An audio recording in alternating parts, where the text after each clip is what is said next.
Éblouissante, talentueuse, insolente, les années 1920 sont une page exceptionnelle de notre histoire. D'un coup, Paris bascule dans une nouvelle époque et tourne définitivement la page du 19e siècle. Car après 4 années d'une guerre effroyable, la jeunesse française n'a plus qu'une obsession, oublier cette tragédie. Un seul remède, la fête.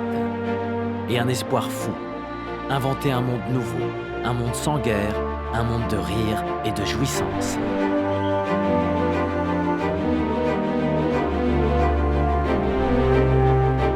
Pour décrire l'effervescence qui s'empare alors de la capitale, un mot s'est imposé dès les années 1920, la folie. Accélération de tout, mise à bas des valeurs d'avant-guerre, émancipation des femmes, danse, fêtes, carnaval. Les années folles sont en réalité une véritable révolution culturelle portée par une poignée d'hommes et de femmes visionnaires. La folie de ces années-là, c'est la leur.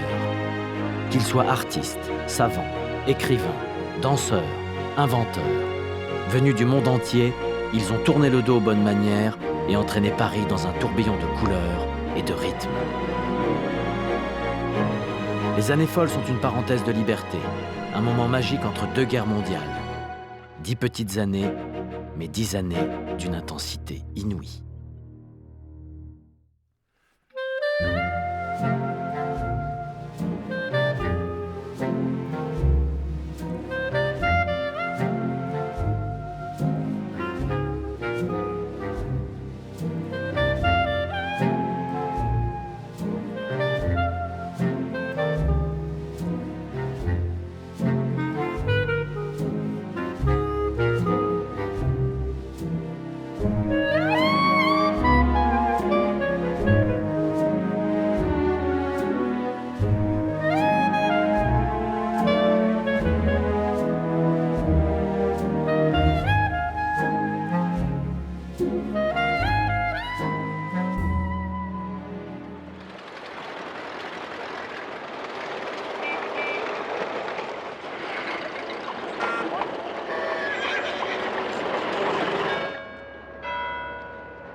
En ce début d'année 1919, Paris sous la neige savoure enfin la paix retrouvée. L'armistice est signé depuis 2 mois. La France a gagné la guerre. Dans la cour des Invalides, le maréchal Pétain, grand vainqueur de la bataille de Verdun, remet des médailles à ses valeureux soldats. La France a gagné la guerre. Mais quelle est cette victoire qui laisse un pays en ruine et une économie laminée ? Quelle est cette victoire qui, à chaque famille de France, a arraché un fils, un frère, un père ? 1 700 000 morts, plus de 4 millions de blessés. L'enfer des tranchées, le sifflement des obus, la peur au ventre. On a oublié aujourd'hui l'horreur de cette guerre.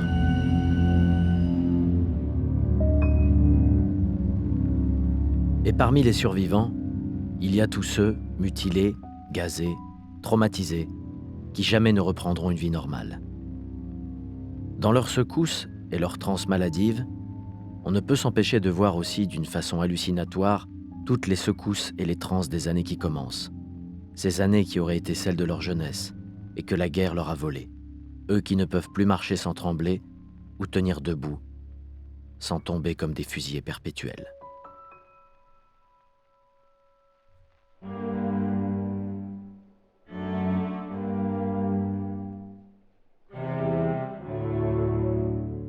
Au seuil des années 1920, il est impossible d'ignorer l'effroyable réalité de cette guerre qui a laissé un pays déchiré entre le désir de se reconstruire et le souvenir qu'on doit aux morts.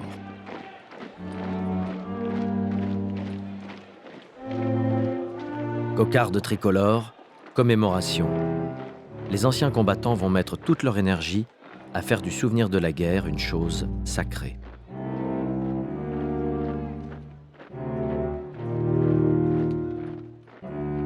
Le 11 novembre 1920, le soldat inconnu est inhumé sous l'Arc de Triomphe.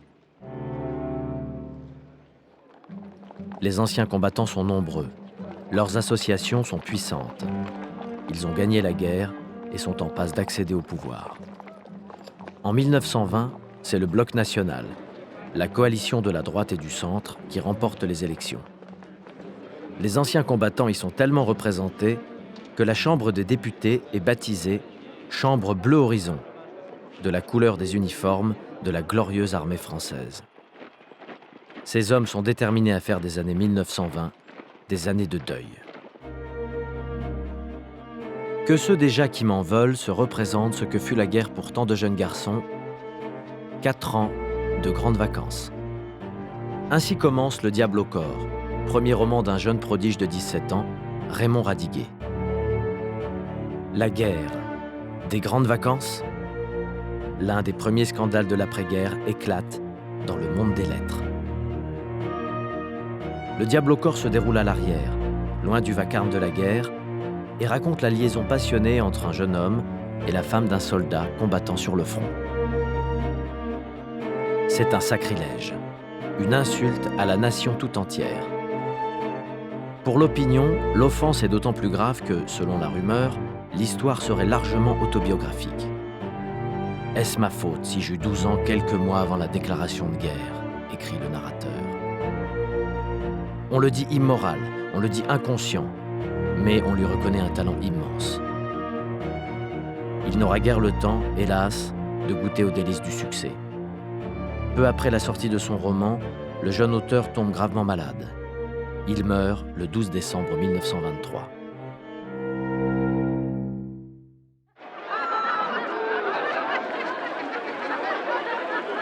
Roman à scandale et roman à succès, Le Diable au corps est aussi le livre d'une génération qui arrive à la fleur de l'âge quand la guerre se termine. Trop jeunes pour avoir connu les champs de bataille, ils n'en peuvent plus de fêter les morts, de chanter la Marseillaise et de s'incliner devant les drapeaux. Ils n'ont qu'une envie irrésistible de s'amuser et de vivre. Est-ce leur faute s'ils ont eu 18 ans quand la guerre s'est terminée?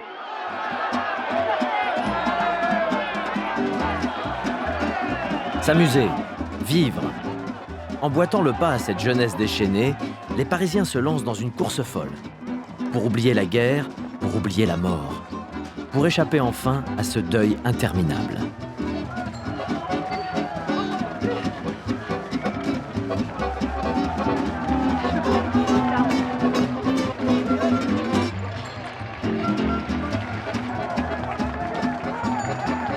Jamais Paris n'avait accueilli autant de courses et de parades. Ce sont des courses pour rien, des courses pour rire. Il y en a pour tous les âges, pour tous les corps de métier. Voici les livreurs en triporteur. Voici les porteurs de journaux. Voici les photographes de presse. Même les mutilés de guerre sont emportés dans le mouvement général.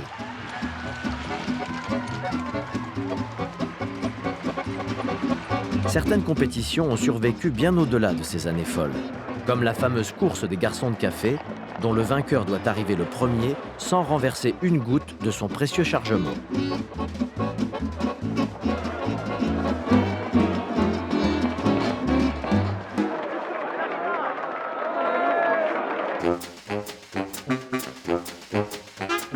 La frénésie qui s'est emparée des Parisiens a gagné la ville tout entière.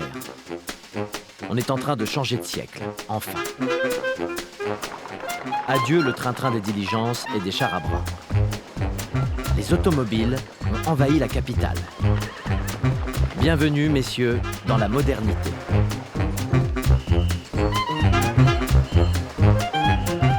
C'est l'époque des Panhard, des Delahaye, des De Dion-Bouton, et bien sûr des torpédos de Renault ou de Citroën. L'auto, c'est désormais la bagnole. Jusque-là réservée aux plus fortunés, elle devient progressivement un objet de consommation grand public.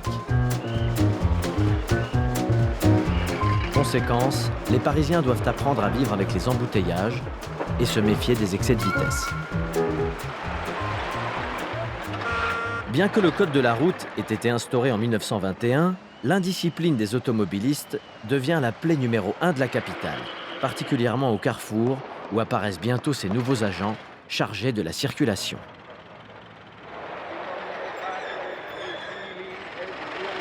L'Église elle-même donne sa bénédiction à cette divinité païenne qui exige le sacrifice de tout ce qui l'entrave et la freine. Pauvre biche au bois de Boulogne. Devant la multiplication des accidents causés par le gros gibier aux abords de la capitale, on charge les gardes champêtres d'apprendre aux animaux à ne pas traverser la route n'importe comment.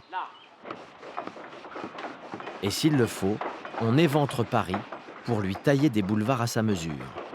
Comme sur ces images, le percement du nouveau boulevard Haussmann. Paris est en pleine métamorphose. Il suffit pour s'en convaincre de lever les yeux vers les façades géométriques de ces immeubles qui apparaissent dans la capitale. Leurs architectes appartiennent au mouvement moderne. Modernes, comme les matériaux qu'ils utilisent. Le béton, le fer, l'acier, le verre. Modernes, comme les idées prophétiques d'une nouvelle génération d'architectes incarnée par Le Corbusier ou Mallet Stevens. C'est tout le décor de la ville qui est en train de changer. Avec une prédilection pour un style qui va trouver son nom à Paris, les arts déco. À la fois luxueux et de bon goût, l'art déco est simple et facile à aimer. Il va se propager dans le monde entier. Pas d'inquiétude, mesdames. Le monde moderne ne vous a pas oublié. La science travaille pour vous. Pour preuve, ces étonnantes machines qu'on peut admirer dans les grands magasins. L'aspirateur, le four, le fer à repasser, le fer à friser, le cire-chaussure, le ventilateur et le must, la machine à laver le linge. Ou encore la vaisselle. Des machines certes merveilleuses, mais qui resteront encore longtemps inabordables. Vu par les hommes, l'émancipation des femmes est un excellent programme, tant qu'on ne dépasse pas le seuil de la cuisine. Dans les années 1920, les Françaises n'ont pas encore le droit de vote. Elles sont soumises à l'autorité absolue de leur mari et ne peuvent travailler que si celui-ci les y autorise. En ces années folles, la femme est d'abord une mère au foyer.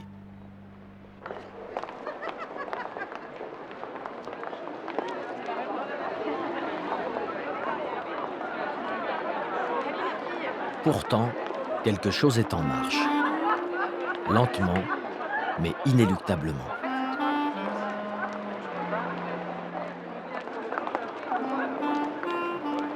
Car les femmes ont goûté pendant la guerre à une forme d'indépendance, quand les hommes étaient au front et qu'il fallait faire sans eux.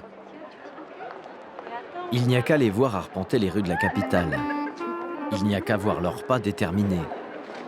Malgré toute l'inertie de la société, il n'est pas question pour elles de revenir en arrière. Les images de ces femmes résolues, nous les devons au poète Jacques Prévert et à son frère Pierre. Au détour d'une ruelle, à travers la vitrine d'un grand magasin, ils ont su saisir amoureusement les silhouettes et les sourires des femmes de leur ville, nous révélant une beauté bien mystérieuse, la parisienne. Est-ce une façon de s'habiller, l'air de rien? Est-ce une coiffure savamment négligée? Est-ce la liberté de ses attitudes?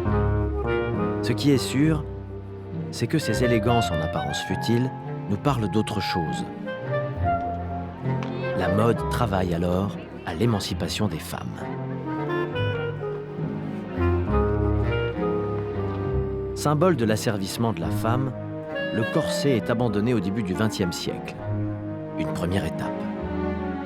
C'est au couturier parisien Paul Poiret qu'on doit d'avoir libéré la femme de cet instrument de torture et d'un coup changé sa silhouette. Surnommé Poiret le Magnifique, ses audaces et ses excentricités font de lui une figure incontournable des années folles.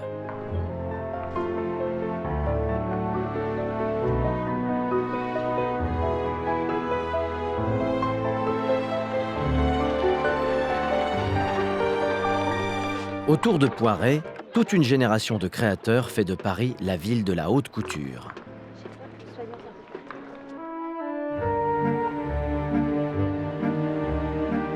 Les femmes du monde s'arrachent les robes de Jean Patou ou d'Elsa Schiaparelli. Une mode plus confortable, presque sportive. Elles font un triomphe à Madeleine Vionnet et Jeanne Lanvin, couturières aux origines modestes qui sont devenues en un temps record les créatrices les plus en vue de la capitale. Mais une nouvelle révolution attend la Parisienne, et c'est encore à une femme qu'on la doit, Coco Chanel. La styliste dessine alors une petite robe noire, toute simple. Avec Coco Chanel, la couleur du deuil devient celle d'une élégance moins tape à l'œil, presque plus masculine. La femme des années folles se découvre un nouveau genre. Et puis, il y a cette fameuse coupe de cheveux, due à un coup de ciseau rageur, par lequel Mademoiselle invente beaucoup plus qu'une simple coiffure. Cette coupe au carré, c'est un véritable acte politique. Les femmes qui la portent sont baptisées les garçonnes, d'après le livre de Victor Marguerite, qui sort en 1922. Sa garçonne s'appelle Monique. Monique est une jeune femme trompée par son fiancé. Écœurée par l'hypocrisie du mariage, elle décide alors de vivre et d'aimer comme elle veut, qui elle veut. Aussitôt, la Ligue des pères de famille se rebiffe et obtient qu'on reprenne à l'auteur sa Légion d'honneur. Il ne pouvait rêver meilleure publicité. 750 000 exemplaires vendus, une adaptation au théâtre et même au cinéma. En quelques années, la coupe garçonne devient l'icône des années folles.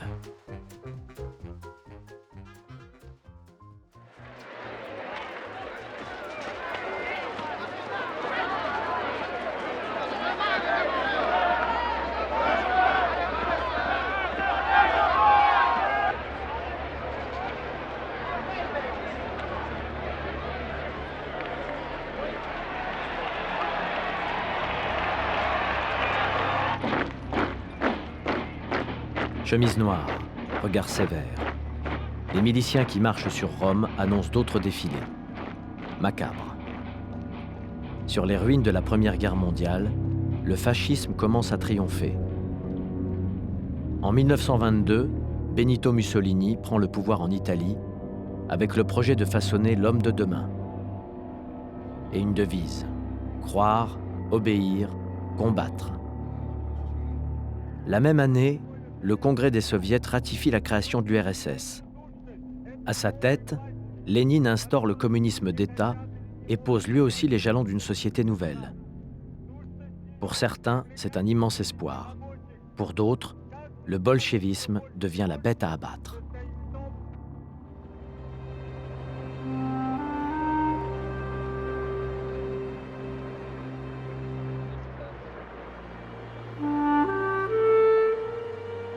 Entre l'Italie fasciste et la Russie communiste, la France incarne le pays des droits de l'homme, le progrès et la justice sociale. C'est la patrie du pacifiste Jean Jaurès et d'Émile Zola, dont le célèbre « J'accuse » a permis de faire triompher la justice lors de l'affaire Dreyfus. En ces années 1920, la France devient une terre d'accueil. Il faut dire qu'elle a besoin de bras pour compenser les lourdes pertes humaines causées par la guerre. 800 000 Italiens, 500 000 Polonais et 350 000 Espagnols, auxquels il faut ajouter les travailleurs coloniaux.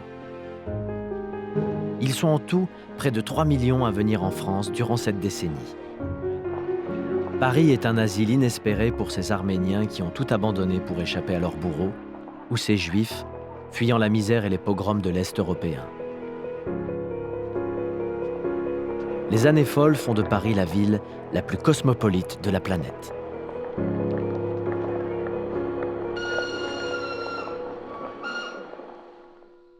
Sur cette série de photographies prises un après-midi à Paris, on voit une bande de copains. Il y a là un immigré italien, un immigré polonais, un immigré espagnol et un juif breton converti au catholicisme.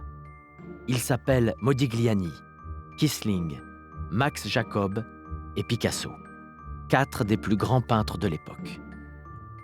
Mais ce n'est pas tout. Il y a aussi les Russes Marc Chagall et Raïm Soutine, le Bulgare Jules Pasquine, le Biélorusse Ossip Zadkine, le Roumain Tristan Tzara, le Hollandais Kees van Dongen ou encore le Japonais Tsuguharu Fujita. Certains sont précédés par leur réputation, d'autres n'ont pas encore la reconnaissance qu'ils méritent. Tous vont entrer dans l'histoire de l'art. Durant les années 1920, Ils vont faire de Paris la capitale mondiale des avant-gardes. Avant Londres, avant Berlin, avant New York. Cette suprématie, Paris ne la doit pas au talent du cru, mais bien à ses exilés, ses apatrides, ses immigrés. Ils ne sont pas français, pourtant, ils sont parisiens. Et quand, en 1924, un critique cherche un nom à ce groupe d'artistes surdoués, celui-ci s'impose comme une évidence. C'est l'école de Paris. On devrait plutôt dire l'école de Montparnasse.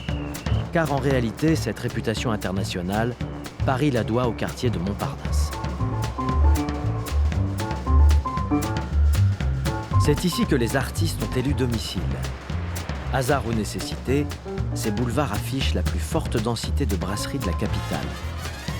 Des brasseries mythiques où se retrouvent les branchés des années folles. À Montparnasse, l'espace ne se mesure pas en mètres carrés, mais en tables et en chaises. On s'observe, on s'enivre, on travaille, on se montre, on se drague. On savoure le bonheur d'être au bon endroit, au bon moment. À Montparnasse, dans les années folles, près de ce carrefour Vavin, qui est alors pour l'écrivain américain Henry Miller, le nombril du monde.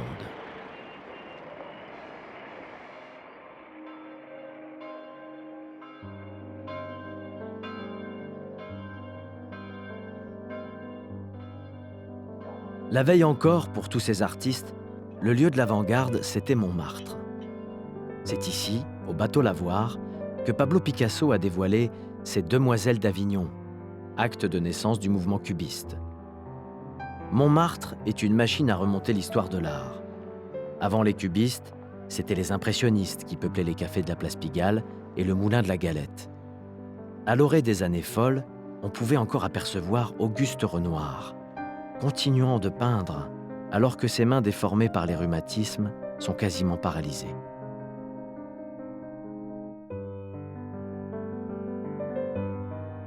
Ou encore Claude Monet, à demi aveugle, qui s'épuise à terminer ses extraordinaires panneaux des nymphéas.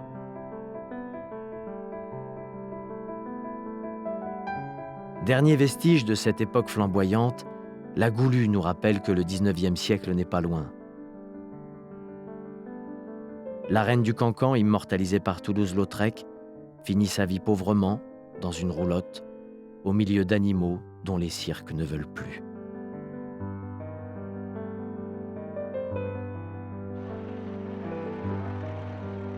Au début des années 1920, la nostalgie envahit les ruelles. On invente alors une expression pour parler de ce temps d'avant-guerre, quand la paix semblait installée pour de bon, quand le franc était fort et la vie plus facile. C'était la belle époque. Imperceptiblement, Montmartre commence à en devenir le musée, un conservatoire en toc dont certains pensent déjà pouvoir tirer profit. Et tandis que les peintres maudits s'en sont allés, la place du Tertre est livrée aux touristes et aux marchands de nostalgie, ces professionnels du chromo qui vendent la peinture au kilo. En haut de la butte, coiffée de la basilique du Sacré-Cœur, l'heure est à la contrition et aux complaintes mélancoliques. Où est-il passé, le vrai Montmartre? Où est-il donc? Chante l'inoubliable Fréhel. Mais Montmartre semble disparaître, car déjà de saison en saison, des abbesses à la place du Tertre, on démolit nos vieilles maisons. Sur les terrains vagues de la butte, de grandes banques naîtront bientôt. Où ferez-vous alors vos culbutes, vous les pauvres gosses à Poulbeau? En regrettant le temps jadis, nous chanterons pensant à Salis, Montmartre ton des profondis. Où est-il mon moulin de la place Blanche, mon tabac et mon bistrot du coin? Tous les jours pour nous c'était dimanche. Où sont-ils nos amis, nos copains? Où sont-ils tous nos vieux balmusettes, leur java au son de l'accordéon? Où sont-ils tous mes repas sans galette, avec un cornet de frites à 2 ronds? Où Où sont-ils donc?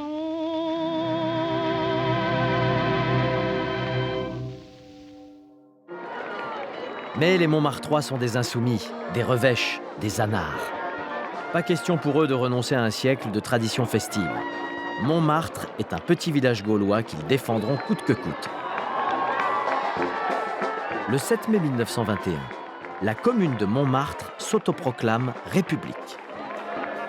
La Butte a désormais son président, ses ministres et ses ambassadeurs. La constitution de la jeune République impose aux Montmartrois un calendrier de rituels farfelus et de réjouissances dont elle a le secret. Comme la célèbre fête des vendanges ou cette corrida de la vache enragée.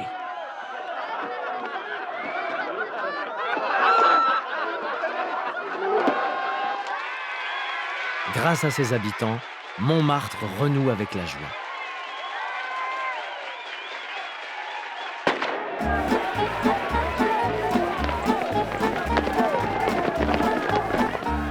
Montmartre et Montparnasse sont deux îlots de liberté totale dans une ville encore engoncée dans une morale du XIXe siècle.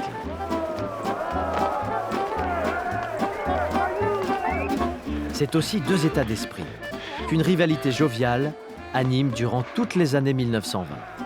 Ainsi du marathon Montparnasse-Montmartre. C'est l'une des courses les plus célèbres du moment, avec sa terrible ascension des escaliers de la Butte dans le dernier kilomètre. La course est aussitôt parodiée. La République de Montmartre lance à son tour un marathon des vieux jetons ou des as de la picole. Sponsorisée par les bistrots de la Butte, l'épreuve départage près de 300 athlètes de comptoir capables de courir en vidant un verre d'alcool tous les 100 mètres.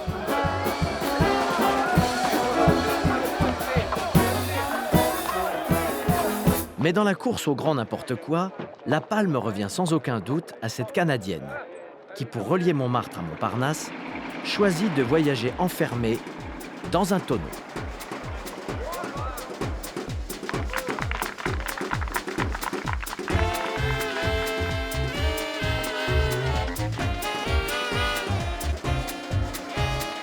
Record, défi, exploit, qu'importe le ridicule ou le danger, tout est bon pour passer devant les caméras. Elle est aussi là, la folie de cette décennie. On s'invente les paris les plus idiots. Descendre à vélo les escaliers de la Tour Eiffel. Ou les plus risqués, traverser dans le vide la passerelle du parc des Buttes-Chaumont. Escalader les tours de Notre-Dame. En ces années 1920, l'excentricité est à la mode. Le bizarre fait moins peur. Les Parisiens veulent de la fantaisie, du saugrenu, de l'extraordinaire. L'homme le plus grand, l'homme le plus gros, l'homme le plus gros avec l'homme le plus petit. Les rues de Paris se remplissent d'anonymes à la recherche de gloire. La gloire, c'est alors quelques centimètres de pellicule dans les actualités cinématographiques.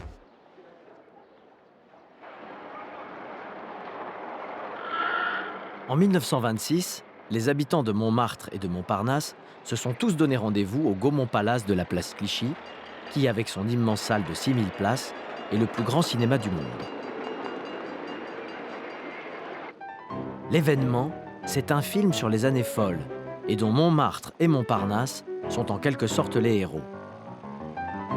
Le film, c'est La femme nue de Léonce Perret. Et cette femme nue, c'est Lolette. Un modèle déchiré entre deux peintres. Une histoire d'amour sur fond de rivalité entre Montmartre et Montparnasse. Dans son côté un peu caricatural, ce film consacre les identités des deux quartiers.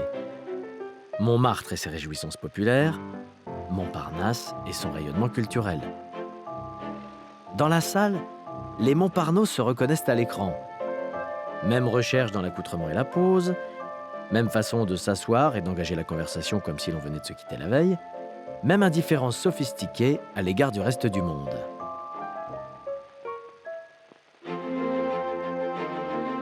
Le film exalte le Paris des années folles.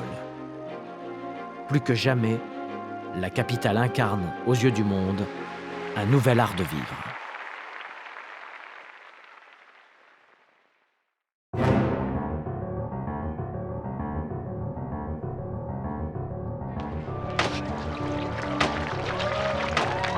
De l'autre côté de l'Atlantique, on regarde avec envie la folie des nuits parisiennes. Car aux États-Unis, la prospérité s'est accompagnée d'un puissant courant de moralisation. Depuis 1920, la vente d'alcool est interdite aux États-Unis. C'est le début de la prohibition, qui frappe l'ensemble du pays et fait basculer la fête dans la clandestinité. Ces années 1920 voient aussi l'essor du Ku Klux Klan, qui réunit jusqu'à 5 millions de personnes. La vieille fraternité est devenue une véritable force politique dont les membres pourchassent inlassablement les Noirs, les Juifs, les homosexuels.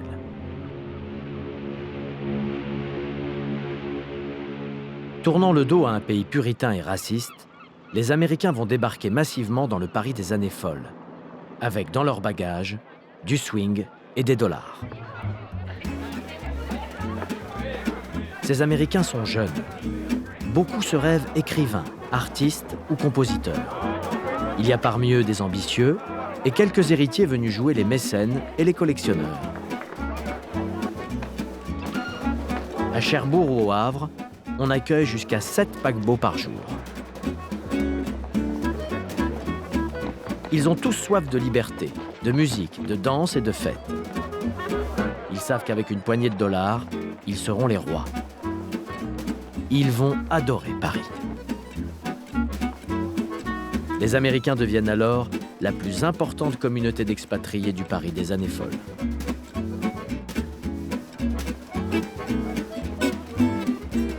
On peut savourer un hot dog au Harris Bar, où un illustre compatriote, Ernest Hemingway, aurait inventé le Bloody Mary.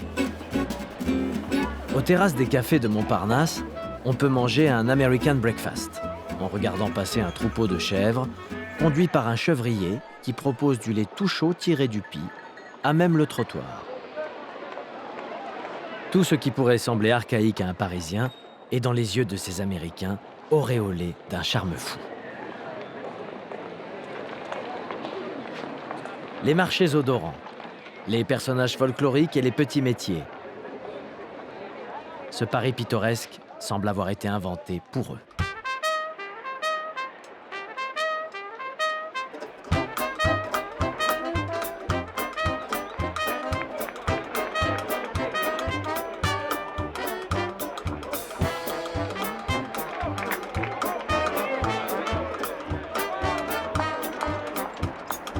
Le Paris des Américains, c'est celui des jolis mômes et des poules beaux, celui de Maurice Chevalier. De café-concert en cabaret, Momo s'est construit un personnage unique. Le canotier de travers, une gouaille irrésistible et des déhanchements swing de boxeur amateur qui ont fait de lui l'archétype du titi parisien.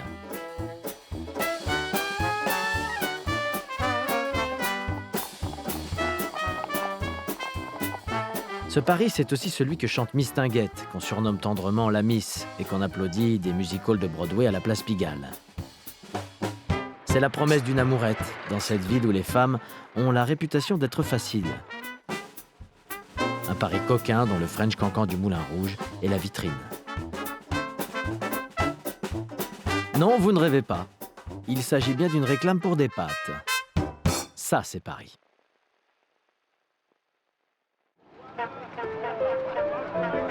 Le Paris des polissons et des galipettes n'est pas dans les guides touristiques. Pourtant, il est au moins aussi fameux que le musée du Louvre. Et comme le héros de ce petit film humoristique, les visiteurs étrangers comptent bien ne pas passer à côté. Car à leurs yeux, Paris est, et a toujours été, la capitale du libertinage. Le pays du divin marquis de Sade est alors le premier éditeur de littérature érotique. Les Américains ont baptisé ces livres bas de gamme les « Dirty French Novels », les romans cochons à la française. Autre spécialité nationale, la photo coquine. C'est toute une industrie qui s'est développée en marge des cabarets et des bordels. Là encore, Paris fait figure de leader mondial. La préfecture de police est catégorique. Il y aurait, en 1924, seulement 28 maisons de tolérance dans Paris et sa banlieue. 4 fois moins qu'en 1910. On aurait tort d'y voir un retour de la vertu. Car, dans le même temps, on a ouvert plus de 200 établissements clandestins. C'est la grande époque des petites dames de Paris, des maisons de rendez-vous et des brasseries à serveuses montantes.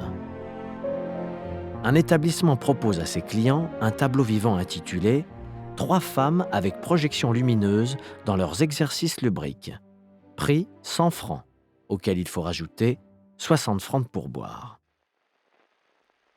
Et bien sûr, la nouveauté du moment, le cinématographe pornographique. Berceau du 7e art et capitale de la luxure, la France devient tout naturellement le premier producteur de films pornographiques au monde.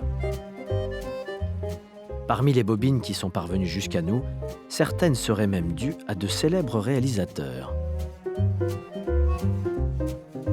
Enfance de l'art ou banalité des fantasmes, les institutrices polissonnes et les infirmières coquines s'allongent sur des kilomètres de pellicules.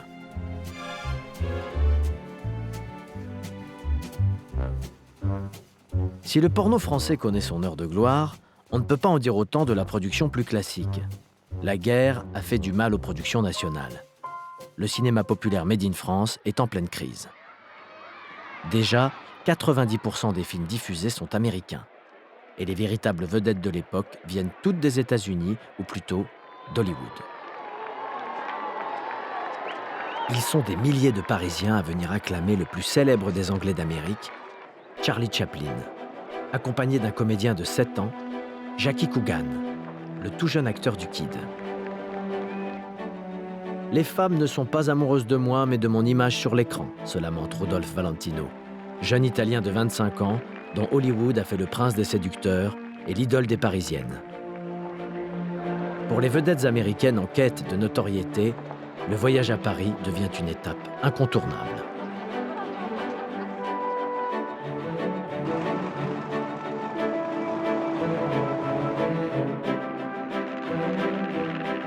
Mais s'il y a un symbole de l'amitié profonde qui unit les deux pays, c'est bien l'exploit de l'aviateur Charles Lindbergh. Héros des temps modernes, il réalise la première traversée de l'Atlantique sans escale, reliant New York, non pas à Londres, mais à Paris. L'aviateur ne déclare-t-il pas avoir été guidé vers son but par les illuminations de la Tour Eiffel ?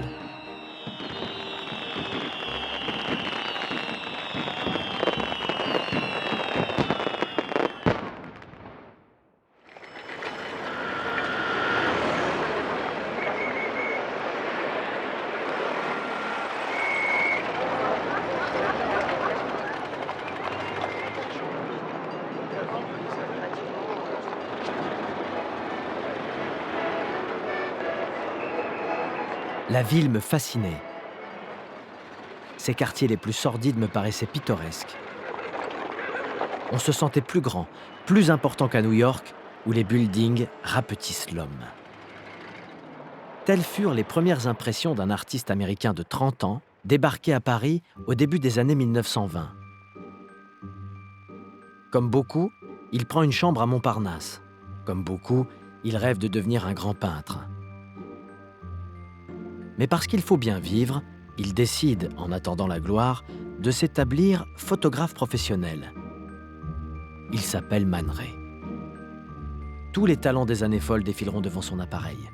Tous ces visages devenus familiers, toutes ces icônes du Paris des années 20, c'est à lui que nous les devons. Comme ce portrait de James Joyce. Monument de la littérature anglo-saxonne, l'écrivain irlandais s'est établi à Paris au début des années folles.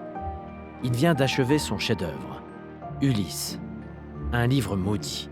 Jugé inacceptable et pornographique par la censure, il est interdit de publication en Amérique et en Grande-Bretagne. Ce livre dont personne ne veut, c'est finalement à Paris que Joyce va le publier. Et c'est grâce au soutien de Sylvia Beach, une libraire américaine installée dans le quartier de l'Odéon, qui s'improvise pour l'occasion éditrice.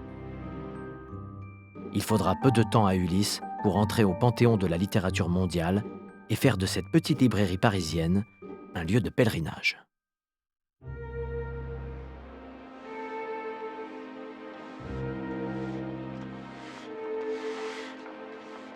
À 2 pas de là, au 27 rue de Fleurus, se trouve un autre monument littéraire.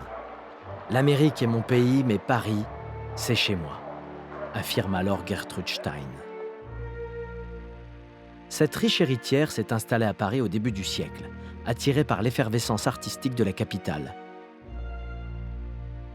Elle est l'une des premières à avoir collectionné Matisse, Braque ou encore Picasso, qui, devenu son ami, réalise d'elle ce portrait magistral. Encore une photo signée Man Ray. À l'aube des années folles, le salon de la collectionneuse est un véritable musée de l'art moderne. Poétesse, romancière, dramaturge, Gertrude Stein incarne la figure de l'écrivain expérimental. Elle affiche aussi une vie de couple d'avant-garde, avec une autre femme, sa compagne Alice Toklas. Son goût précurseur est admiré, on vient lui demander conseil. Elle règne sur une nouvelle garde littéraire américaine qu'elle réunit chez elle tous les samedis. C'est elle qui donnera un nom à ces jeunes écrivains marqués par la guerre lors d'une tirade mémorable. « Vous ne respectez rien. Vous vous tuez à boire, leur aurait-elle lancé. Vous êtes une génération perdue. Lost Generation. » Il s'appelle Ernest Hemingway, John Dos Passos, John Steinbeck, Francis Scott Fitzgerald. C'est dans le Paris des années folles qu'ils vont écrire l'une des pages les plus brillantes de la littérature américaine. Sur ces images rarissimes, on voit Fitzgerald en pull rayé et Hemingway debout, faisant le pitre avec son bandeau de pirate sur l'œil. L'auteur de Gatsby le Magnifique et celui de L'Adieu aux armes. Deux immenses écrivains saisis à cette époque bénie où, selon Hemingway, nous étions tellement pauvres et tellement heureux.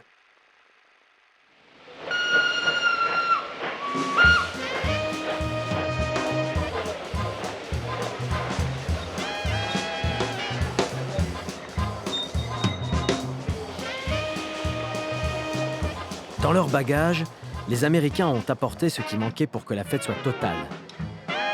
Une musique, la bande-son des années folles, le jazz. Après la Nouvelle-Orléans, Chicago et New York, c'est à Paris d'attraper la fièvre du jazz. Ces musiciens sont noirs. Beaucoup étaient des soldats qui jouaient dans les military bands. Ils sont venus à Paris avec les troupes américaines du général Pershing et sont restés.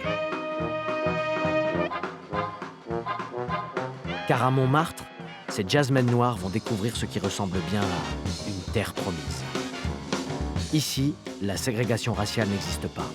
Le mot nègre sert à parler d'art. Et tout le monde adore le jazz. Les jazzmen noirs vont faire de Montmartre le nouveau Harlem.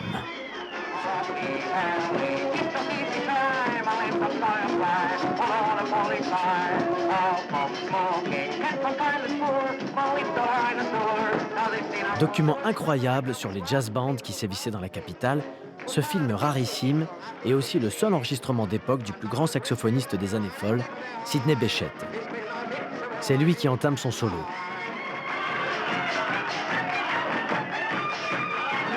Il n'est pas encore sur le devant de la scène. On le voit à peine derrière les danseurs. Mais on n'entend que lui.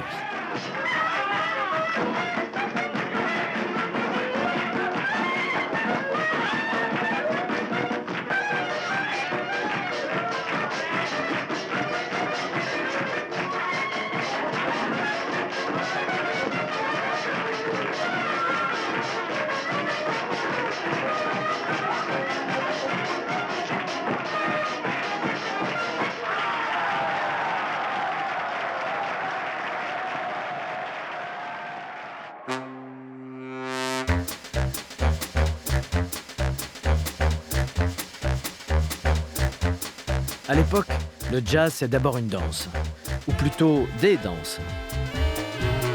Tous les mois, c'est un nouveau rythme et une nouvelle mode qui débarquent des États-Unis. Foxtrot, One Step, Two Step, Black Bottom, Charleston.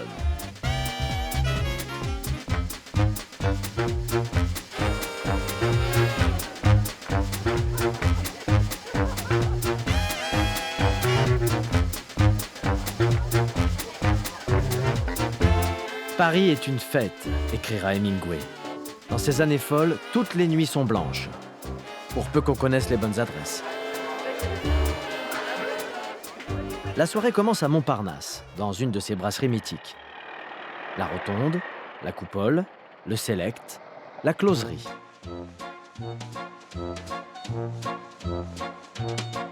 C'est dans la salle enfumée du Dôme que, par bande de copains, les fêtards se sont donné rendez-vous. Peintres, écrivains, modèles, sportifs, on les voit ici jouant leur propre rôle dans cette publicité, aujourd'hui impensable, pour une célèbre marque de cigarettes.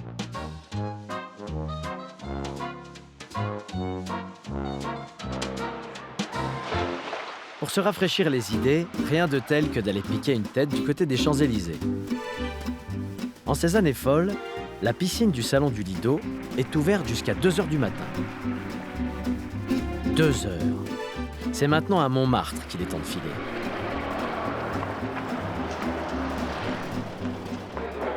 Le petit village gaulois réserve des surprises. Comme les folles soirées du château caucasien, animées par d'authentiques aristocrates russes délogés par la révolution bolchevique. Qui s'étonne de voir ressurgir le folklore de la Russie tsariste dans le plus anarchiste des quartiers de Paris? Car à Montmartre, le monde entier est le bienvenu, pourvu qu'on danse.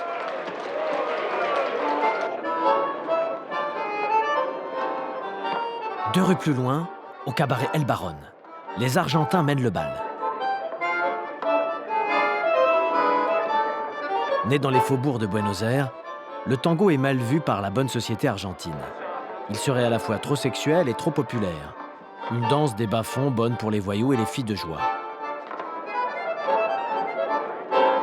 Mais à Paris, la bourgeoisie est d'humeur à s'encanailler. Et pour toutes ces raisons, à Montmartre, le tango fait fureur.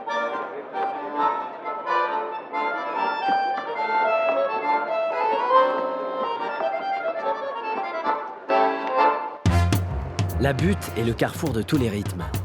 Ces clubs deviennent mythiques. Le Grand-Duc, le Rat-Mort, le Tabarin, le Zélise, le Perroquet ou l'Abbaye font des nuits montmartroises une expérience fascinante, si bien décrite par l'écrivain Joseph Kessel. Montmartre est pour tous ces gens très jeunes qui sortent de la guerre, ce lieu inouï où le temps n'y a plus de mesure. L'argent, plus de valeur. Où tout le monde est à égalité et où tout le monde est sûr, avec la foi et la peur de la jeunesse, que tout le monde est heureux. Tout un chaos de lumière, de bruit, où bourdonnent ensemble les banjos nègres, les plaintes des tangos et les guitares russes. Un paradis violent, déchaîné, presque dément, à la mesure des sentiments de l'époque.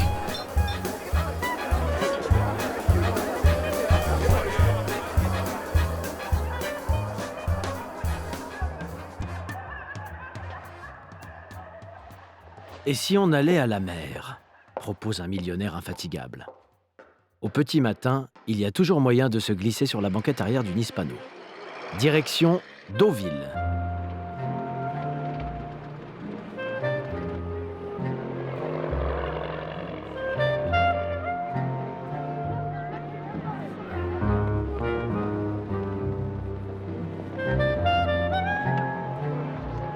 La station balnéaire normande est le 21e arrondissement de la capitale.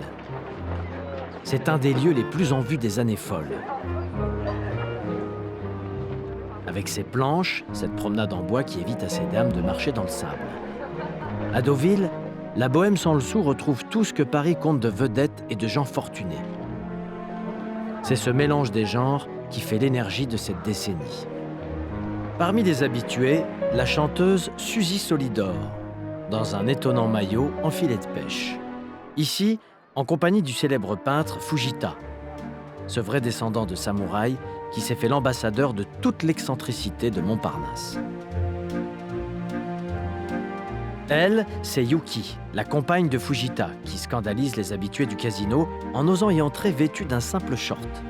Car depuis la fin de la guerre, les jambes et les bras se dénudent au soleil.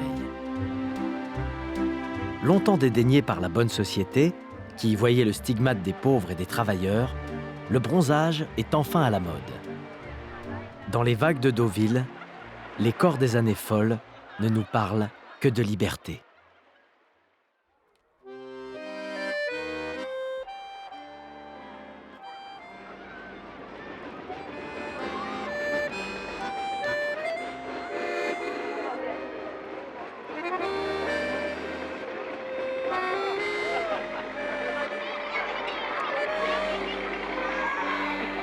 L'été 1924 est l'un des plus chauds de la décennie. La température dépasse 35 degrés dans la capitale. Qu'on est loin des élégances de Deauville ou du luxe de la piscine du Lido. On sent pourtant une même insouciance, et sur les visages de ces enfants, l'impatience d'accueillir, à Paris, la grand-messe du sport mondial.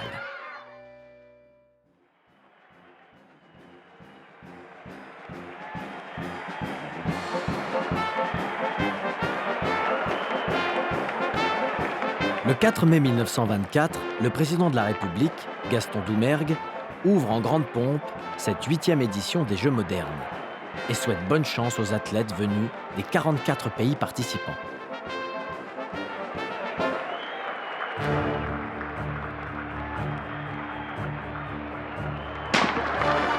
Ces Jeux sont le miroir des tensions politiques internationales. L'Union soviétique n'y participe pas. Quant à l'Allemagne, grande perdante de la guerre, elle n'a pas été invitée. C'est une humiliation de plus pour un pays qui, depuis le traité de Versailles, n'en finit pas de régler l'addition de la guerre. Depuis 1 an, l'armée française occupe la Ruhr. Personne ne se doute qu'en mettant ainsi l'Allemagne à genoux, la France contribue aussi à la montée du nazisme.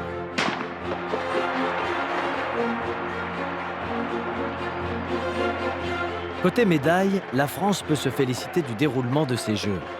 Elle est le 3e pays le plus récompensé, derrière les États-Unis et la Finlande, dont les coureurs ont créé la sensation en raflant à eux seuls 11 médailles, dont 9 d'or aux épreuves de course de fond et demi-fond.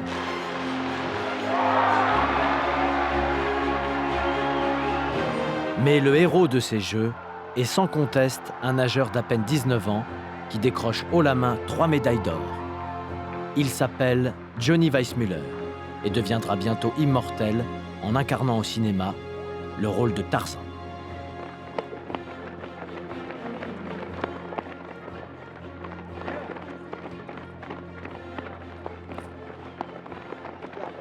En s'aventurant au-delà du stade, les marathoniens découvrent l'envers du décor. Ce monde de la périphérie qui n'a pas grand-chose à voir avec les splendeurs de la ville lumière, pas plus qu'avec les excentricités des années folles. C'est un voyage dans le temps, avant l'électricité, avant l'eau courante, avant l'automobile. C'est une plongée dans la misère de la zone, comme on appelle alors les grands terrains vagues, qui entourent Paris et où survivent les plus pauvres des pauvres, les pieds dans les ordures et la boue. La France a beau être la première puissance du continent, elle est aussi ce pays misérable de chiffonniers, de traîne misère et de ramasse-mégots. La situation économique est mauvaise. L'armistice a laissé la France en proie à une grave crise monétaire. L'inflation bat des records et les files s'allongent à la porte des soupes populaires. À la tête de l'État, personne ne semble trouver de remède. Personne ne parvient à revenir à la situation d'avant-guerre, qui de plus en plus apparaît comme un âge d'or à jamais révolu. Maudite soit la guerre.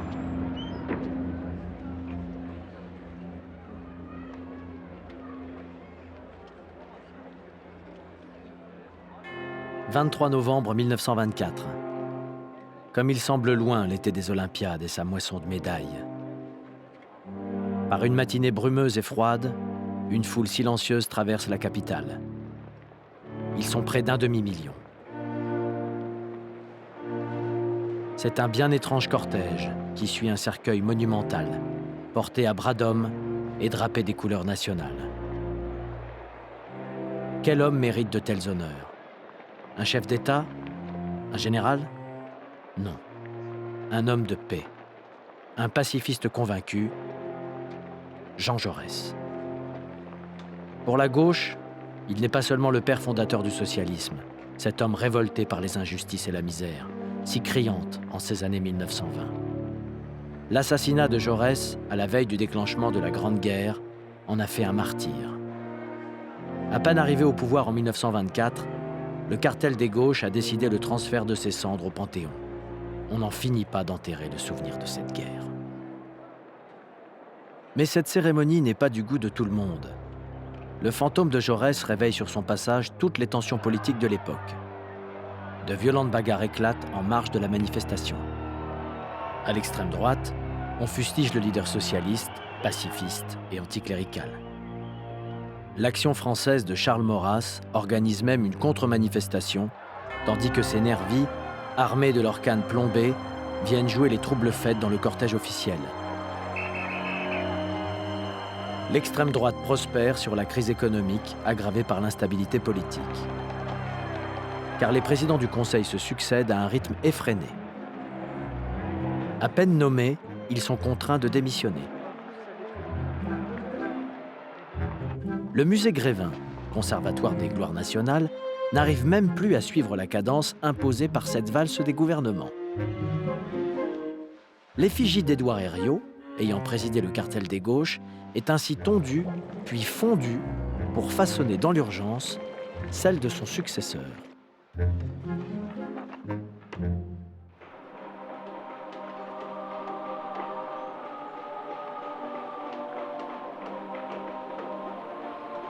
Au milieu des années 1920, la basilique du Sacré-Cœur se pare d'une nouvelle gardienne. Jeanne d'Arc s'invite en territoire ennemi, au sommet de la butte Montmartre, au cœur des années folles. Longtemps disputée entre les républicains laïcs d'un côté et les catholiques et les nationalistes de l'autre, l'héroïne est en train de basculer irrémédiablement dans le camp des seconds. Canonisée en 1920, la Sainte Guerrière va devenir l'icône du pire des nationalismes. De son promontoire, elle semble adresser un message menaçant à cette jeunesse insouciante et assoiffée de vivre, cette jeunesse qui a fait de Paris la cité du vice. On assiste alors au bras de fer entre deux conceptions du monde. Le Paris de la Pucelle contre celui des terrasses du Select, du Dôme ou de la Closerie. La France conservatrice contre le Paris des années folles. Le monde d'hier contre le monde de demain. Face à Jeanne d'Arc, les enfants terribles de Montparnasse ont élu leur reine. Personne ici ne prétendra que c'est une sainte. Au contraire. C'est une gamine de rien qui a l'âge, la beauté et l'insouciance de ces années folles. Elle s'appelle Alice et va devenir légendaire sous le nom de Kiki de Montparnasse. Kiki est le fantasme de tous les hommes de Montparnasse. Et toutes les gamines du quartier rêvent d'avoir un destin aussi incroyable. À l'âge de 13 ans, elle quitte sa Bourgogne natale pour tenter sa chance à Montparnasse. Pour survivre, elle rince à la chaîne des bouteilles consignées chez Félix Potin ou bien travaille dans l'arrière-boutique d'un éditeur qui imprime clandestinement des exemplaires du Kama Sutra. Comme elle l'écrira plus tard, ces drôles d'images inspirent à mes entrecuisses des mouvements d'oiseaux qui n'arrivent pas à s'envoler. C'est à ce moment qu'elle commence à fréquenter la bohème de Montparnasse. Poète, peintre ou théâtreux. En dehors de ces trois professions, je n'admettais aucun autre mortel. À Montparnasse, tout le monde se l'arrache. La voici avec le sculpteur américain Calder, réalisant son portrait en fil de fer. À 24 ans, elle a déjà posé pour Soutine, pour Fujita, pour Kissling, qui ont fait d'elle une égérie.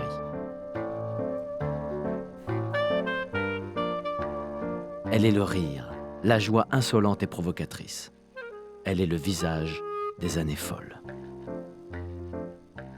Mais qui pense alors à la postérité? À l'époque, la gloire de Kiki, c'est ce tour de chant qu'elle donne tous les soirs au Jockey, le premier cabaret de nuit de Montparnasse. Au menu, déhanchements suggestifs et chansons grivoises. Son numéro est tellement osé que, selon ses propres mots, elle aurait fait rougir quelqu'un qui aurait eu la rougeole. Grâce à Kiki, le Petit Rat devient un lieu mythique. Ce n'est pas un hasard si le cinéaste français Jean Epstein choisit d'y tourner une scène entière de son chef-d'œuvre, Le Lion des Mogols. Parmi les danseurs, on reconnaît des habitués du cabaret, comme le peintre Soutine, et bien sûr, Kiki.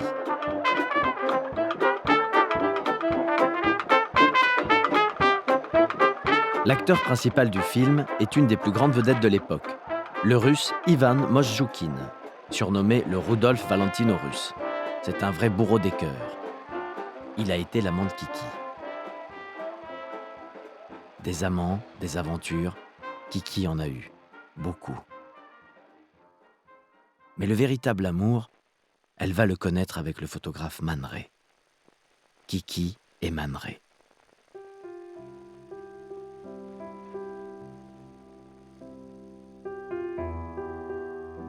Une passion de légende qui est aussi l'une des plus belles pages de l'histoire de l'art. Ils étaient faits pour se rencontrer. Ensemble, ils ont révolutionné la photographie. Ils en ont fait un art de vivre, une pratique amoureuse. L'alchimiste Man Ray est le modèle le plus libre du monde. Les images de leurs 6 années de vie commune à Montparnasse ont fait le tour du monde. Elles sont parmi les plus célèbres du XXe siècle. Nous avions tellement confiance en nous-mêmes, dira Man Ray, que même si nous faisions des choses ratées, nous étions contents. Pour être réussi, l'art devait rester invendable. Cet idéal intransigeant et passionné, c'est aussi celui d'un sculpteur solitaire. Venu de Roumanie, il s'est installé en pionnier dans le quartier de Montparnasse. C'est en voisin et avec admiration que Man Ray le filme au travail. Il s'appelle Constantin Brancusi. Il deviendra l'un des plus grands artistes du XXe siècle. Mais à l'époque, personne ne le sait encore. Hormis quelques collectionneurs avisés qui s'intéressent alors à ces poissons, à ces oiseaux et ces colonnes sans fin. Car l'effervescence artistique de Paris dérange et bouscule les certitudes du bon goût. Cette incompréhension panique face aux avant-gardes ravive toutes les haines de l'époque, comme le montre ce dessin animé produit par le Canard enchaîné, déjà célèbre hebdomadaire satirique. Dans ce musée imaginaire, les mouvements d'avant-garde s'appellent sournoisement fumistes ou rondibistes.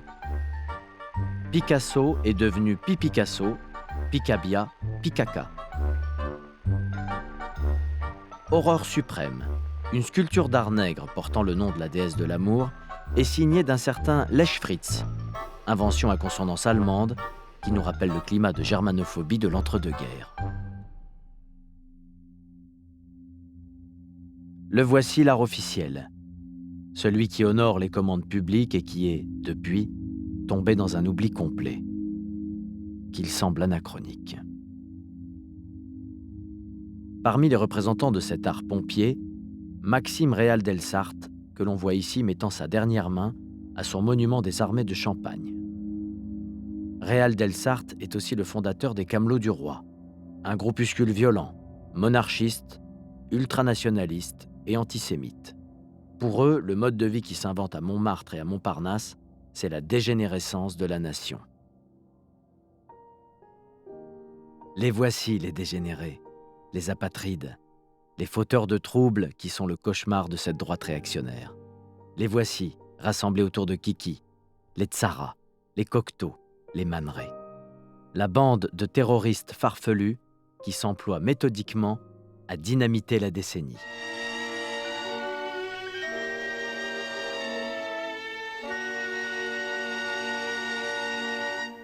Ce sont des professionnels du scandale. Ils sont anti-système, anticonformistes, anti-guerre, bref, anti-tout. Depuis leur quartier général de Montparnasse, ils ont décidé d'ouvrir le feu sur le bon goût bourgeois, sur le nationalisme des Camelots, sur les spectres de la guerre. Dans ce petit film intitulé Entr'actes, on retrouve le peintre Francis Picabia, le compositeur Éric Satie, l'indispensable Man Ray ou l'artiste Marcel Duchamp.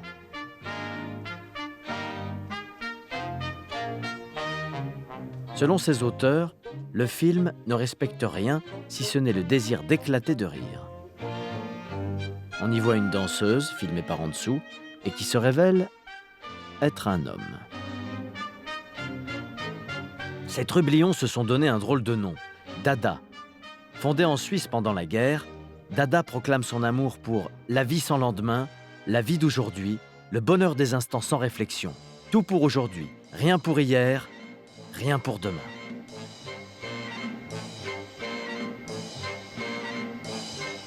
Dans cette course absurde et iconoclaste, c'est toutes les années 20 qui s'agitent désespérément. Le banquier et le mauvais peintre de la butte, la mégère et le marathonien, et même le sacro-saint mutilé de guerre. Dada enflamme les années folles, et Paris se transforme en un gigantesque carnaval. Jamais les rues de la vieille capitale n'avaient vu autant de pharaons, de capitaines et de matelots.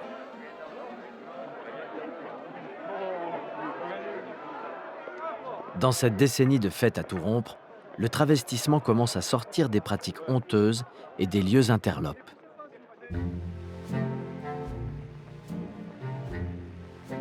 Le couturier Paul Poiret ne s'est pas contenté de libérer la femme du corset. Il milite à sa manière pour la libération sexuelle. À ces soirées costumées, on aurait du mal à dire avec certitude qui sont les hommes et qui sont les femmes. Une chose est sûre, ce mariage gay ne pourrait avoir lieu nulle part ailleurs qu'à Paris. Car la France est alors le seul pays au monde à ne pas avoir promulgué de loi réprimant l'homosexualité. Pour les homosexuels d'Europe et des États-Unis, le Paris d'entre-deux-guerres est un refuge et un âge d'or. Au célèbre Monocle, Lulu de Montparnasse, la patronne des lieux, n'accepte les femmes qu'en costume. Dans la bonne société parisienne, l'homosexualité va presque devenir à la mode. L'ambiance est aux expérimentations, en tout genre. La cocaïne devient, avec le champagne, le carburant d'une aristocratie qui rêve de voyous à belle gueule et d'outrage à la pudeur. Il faut les voir, cachés derrière des loups de satin, s'encanailler dans ces fêtes débridées où se côtoient, le temps d'une nuit, la fine fleur et la mauvaise herbe. Les soirées les plus folles de la décennie, c'est d'ailleurs un des fleurons de la noblesse française qui les organise. Passionné de danse et de musique, le comte Étienne de Beaumont est un aristocrate excentrique. C'est le trait d'union entre la bonne société et les avant-gardes, entre le beau monde et le demi-monde. Quand ce n'est pas dans son hôtel particulier du 7e arrondissement, c'est au théâtre de la Cigale, boulevard de Rochechouart, qu'il donne ses magnifiques bals costumés. On y croise Picasso en toréador, les Murphy, un couple de milliardaires américains déguisés en martiens, ou encore l'indispensable princesse de Noailles. Mais aussi tous ces anonymes qui se jettent à corps perdu dans ces orgies fastueuses. Bourgeois en goguette, cocotte, gandins, aristos en roue libre, soldats en permission, soifards, poètes, amazones, garçons. Au son de ces orchestres à réveiller les morts, c'est toutes les pulsions des années folles qui se déchaînent. Comme s'il fallait tout vivre maintenant, comme si c'était la dernière fête.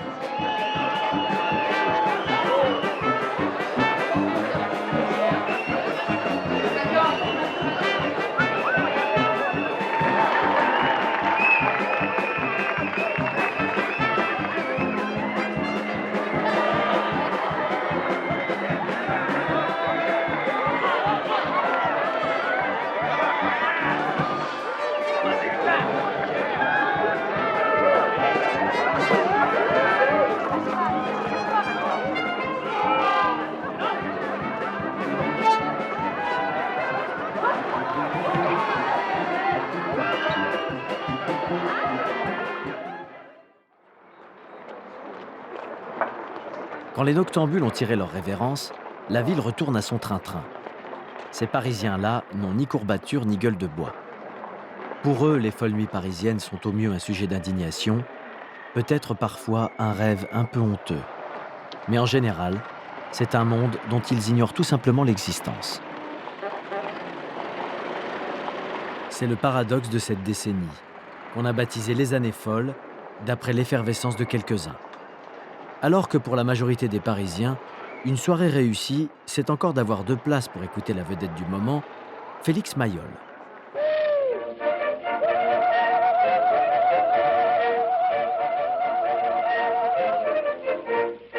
Moi habillé à la mode française, parce que moi forcé mais pas être à l'aise. Savait pantalon et tous les foubis, bretelles, faux col, souliers vernis. Moi aimais bien mieux la mode des chez nous, avec pas costume du tout. Où ça? À la cabane bambou bambou, à la cabane bambou, à la cabane bambou bambou, à la cabane bambou. À la cabane bambou, ou Les lamentations d'un jeune nègre perdu dans Paris, est un des airs les plus applaudis du chansonnier. Un peu idiot, franchement lubrique, voici à quoi ressemblent pour le music hall les Africains de l'Empire colonial français. Trouvez les nénés beaucoup trop petits. Moi, ouesto de femmes de chez nous qui lui tombent jusqu'aux genoux. Où ça?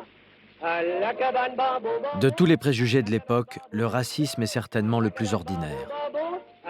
La palme revient sans conteste à la publicité, qui puise sans état d'âme dans les clichés les plus racistes. Les petits nègres de la pub sont maltraités.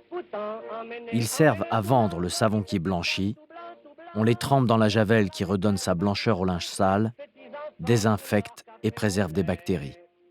Et bien sûr, le chocolat, comme sur cette réclame dont le slogan fait frémir, « Battu et content ». Dans cette France bercée par le racisme ambiant, une danseuse d'à peine 19 ans va provoquer un véritable électrochoc. À elle seule, elle va faire sauter les verrous psychologiques de la société coloniale, libérant d'un seul coup un siècle de fantasmes plus ou moins refoulés. C'est une Noire américaine, une artiste exceptionnelle, Joséphine Baker. Le public parisien la découvre en octobre 1925 au Théâtre des Champs-Élysées, dans la Revue Nègre dont elle est la nouvelle vedette.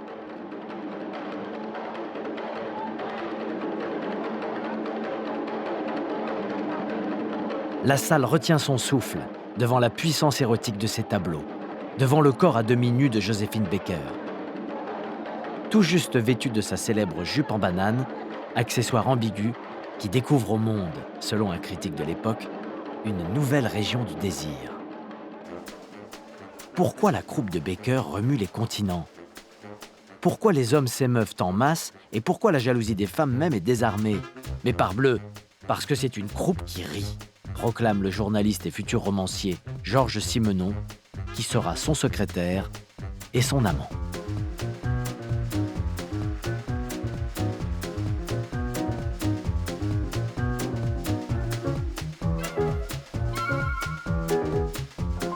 Le génie de Joséphine, c'est peut-être bien d'avoir su conjuguer les roulements de hanches et les simagrées comiques, le sexe et le rire.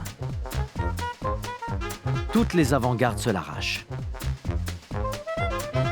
Avec elle, c'est comme si l'art nègre qui avait déclenché la révolution cubiste au début du XXe siècle prenait vie et s'incarnait en chair et en os.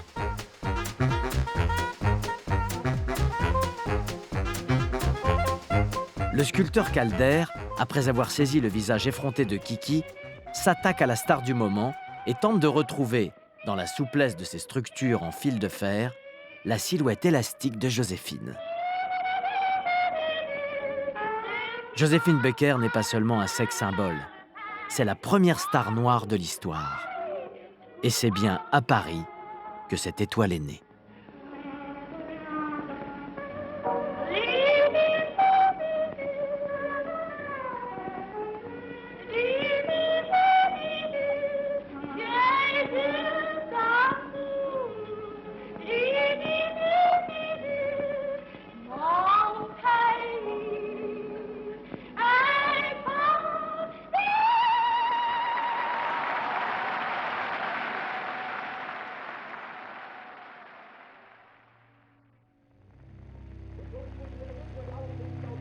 Au même moment, de l'autre côté du Rhin, Adolf Hitler vitupère contre la démocratie décadente, contre les Noirs, contre les homosexuels, contre les Juifs. Sous l'égide de son Führer, le parti nazi se met en ordre de bataille et prépare l'assaut contre la fragile République de Weimar. L'Europe se radicalise.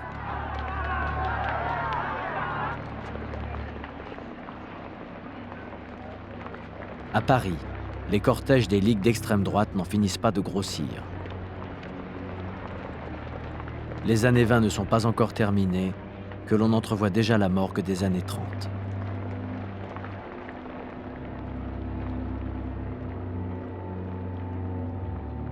Face à la montée du fascisme, Dada semble bien dérisoire.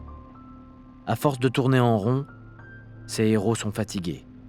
Le mouvement sait lui-même s'aborder. Un à un, on les voit disparaître dans un dernier tour de magie. Il est temps d'agir. Les avant-gardes se radicalisent à leur tour. Place au surréalisme. Les surréalistes, ce sont les dadaïstes d'hier qui ont fini de rire. Ce sont des militants. Ils ont leur manifeste. Ils veulent marier le mot d'ordre de Karl Marx, transformer le monde à celui d'Arthur Rimbaud, changer la vie.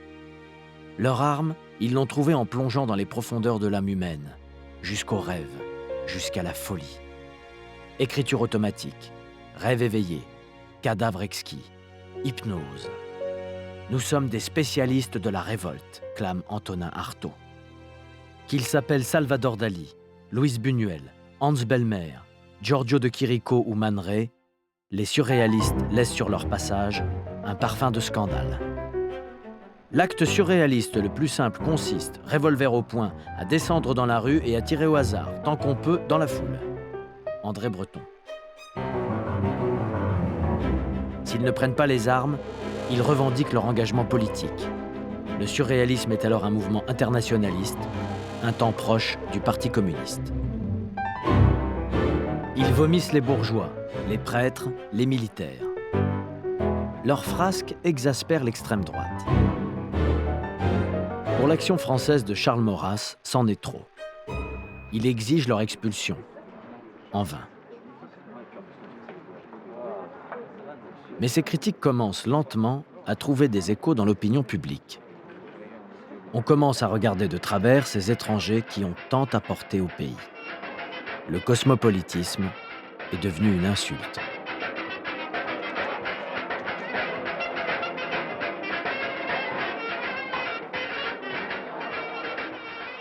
Mais le scandale qui va porter le coup de grâce aux années folles nous emmène ailleurs, loin des provocations des surréalistes, dans les milieux de la finance et de la politique. Au cœur de cette histoire, on trouve une femme influente, Marthe Hannot, l'une des toutes premières femmes d'affaires, la banquière des années folles. Par l'intermédiaire de ses journaux financiers, Marthe Hannot propose à ses lecteurs de doubler leurs économies grâce à des placements boursiers dont elle aurait le secret. L'offre est alléchante, mais en réalité, c'est une arnaque. Des milliers de petits épargnants vont y perdre leurs économies. Le scandale financier éclate. Le 4 décembre 1928, Marthe Hannot est arrêtée et emprisonnée. L'extrême droite se déchaîne. Pour eux, Marthe Hannot, c'est la juive, originaire d'Alsace, et donc un peu allemande à leurs yeux. Elle est divorcée. C'est une garçonne, une femme dépravée qui mène au grand jour son homosexualité. Enfin, c'est une banquière. Ces prédicateurs de l'Apocalypse réclament vengeance à l'encontre des étrangers, des juifs, des noirs, des homosexuels, qui ont fait de Paris la nouvelle Babylone.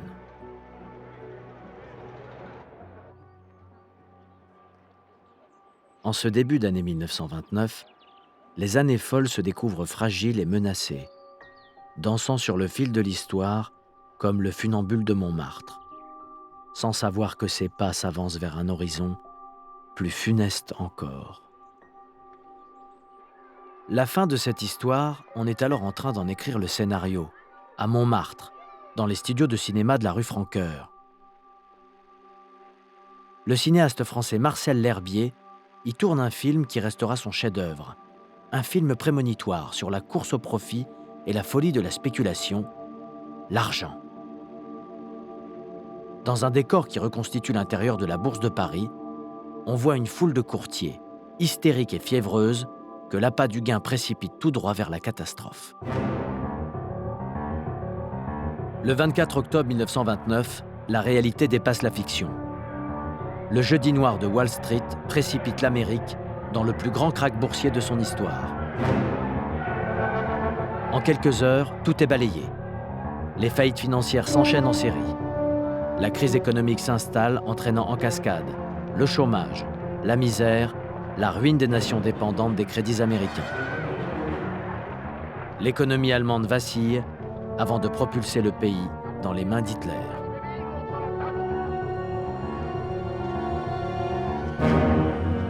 La semaine qui suit le Jeudi noir, tous les Américains ruinés ont fait leurs valises et quitté Montparnasse. La fête est terminée.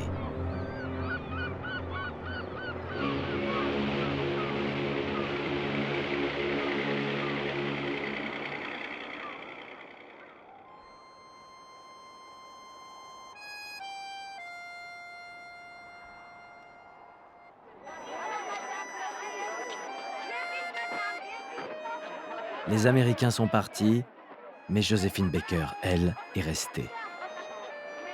Fidèle à ses origines et à ses convictions, elle vient en aide aux premières victimes de la crise terrible qui s'abat alors sur la France. Avec les années folles, elle s'est découverte parisienne. Elle prendra la nationalité française et s'engagera dans la résistance. La vie trépidante qui régnait à Montmartre et à Montparnasse s'essouffle et se désagrège. Les quartiers se vident, ne laissant que des souvenirs.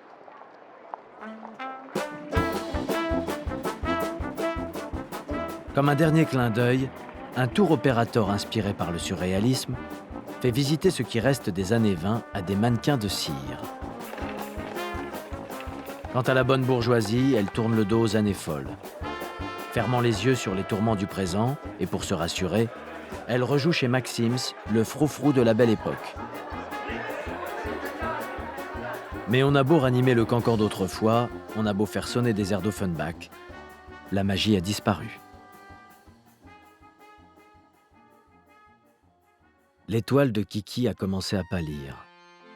Abîmée par l'alcool et la coco de ces folles années, la reine de Montparnasse n'a plus de royaume. Man Ray est partie. Elle a trouvé refuge à Montmartre, où elle multiplie les tours de chant pour tenter de soigner sa mère malade et son dernier amant devenu fou. De cette époque déjà nostalgique, nous reste cet enregistrement rarissime, Là-haut sur la butte. Tu te souviens des petites des culbutes, tout là-haut sur la butte. Tu étais haute comme ça, tu te prenais jusqu'aux genoux, que tu es féroce mon pauvre chou. Tu me cherchais des raisons, des disputes, tout là-haut sur la butte. Tu me foutais des torgnoles, qu'en veux-tu en voilà. Ça n'a pas changé depuis ce temps-là.